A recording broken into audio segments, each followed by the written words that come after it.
Right, quick video. I'll keep this to 10 minutes. I'll keep this to 5 minutes.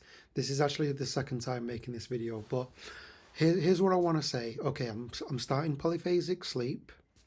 Why am I doing that? Because sometimes I wonder if I function a little bit better on a little bit less sleep. Why do I say that? Right now, I'm sleeping in one long chunk, and I've been doing that since August of last year. We're now March 2025. The thing with sleeping in one long chunk for me is sometimes I can easily sleep 9 hours, sometimes 9.5 hours, and end up feeling groggy even after having plenty of sleep.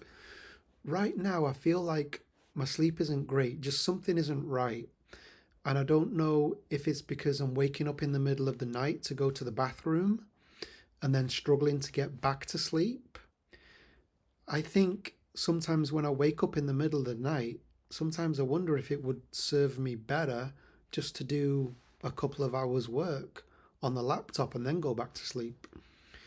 So I'm gonna do this as an experiment to see if breaking my sleep up into two chunks can work better for me. So let me share a little bit about what I've been doing though. So in 2023, October, I got really excited to do polyphasic again. And I did the dual core, and that went quite well. I tried I tried out the Everyman 3 after adapting to the dual core, and then I tried shortening my core from 4.5 hours to 3.5 hours. Eventually, though, I just lost the enthusiasm for it. I felt a little bit burnt out and went back to sleeping in one long core. And then it was like, after feeling the benefit of the long core, I was like, oh, polyphasic sleep doesn't work. Why did I even try that? And now I'm so glad I'm sleeping in one long chunk. Isn't it great? I feel so rested. And now I'm like on the other end of that now where I'm feeling like maybe I'm a little bit too rested now. So, um, okay, I'm going to keep these videos short. So, there's a few things I want to share with you though. I'm not doing it to gain more time. What happens with me when I start to look at life through that lens of gaining more time, gaining half an hour here, gaining an hour there. I write out these schedules and it's like, if I can fit this in there and go to the gym there and study there, and it never seems to pan out.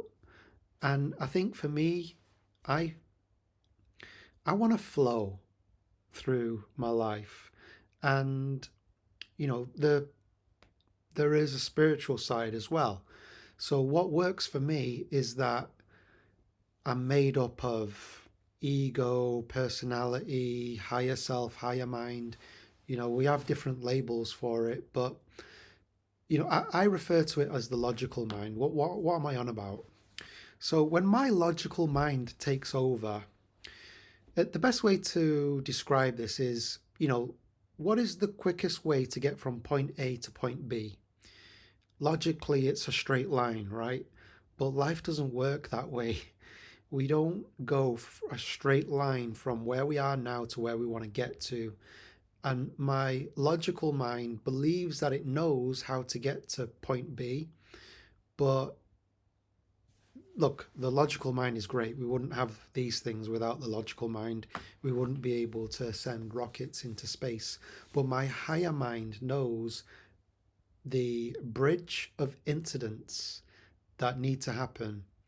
The who, the where, the when, that's not my job. My job is just to focus on the what of what I want and why I want it. And the higher mind will guide me through the where, the when, and the how. I don't need to know the how, because when the logical mind tries to figure out the how, that's when I get all stressed, trying to figure out, like, like in terms of my business, where are all these clients going to come from? How am I going to pay for all this? It doesn't mean that you know, I have spreadsheets and financial sheets and an accountant and everything. You know, I live in that world as well, but I allow a little bit of room for the flow. Okay, I'll leave it there. 5 minutes. I'll let you know how this goes tomorrow. Catch you later. Peace.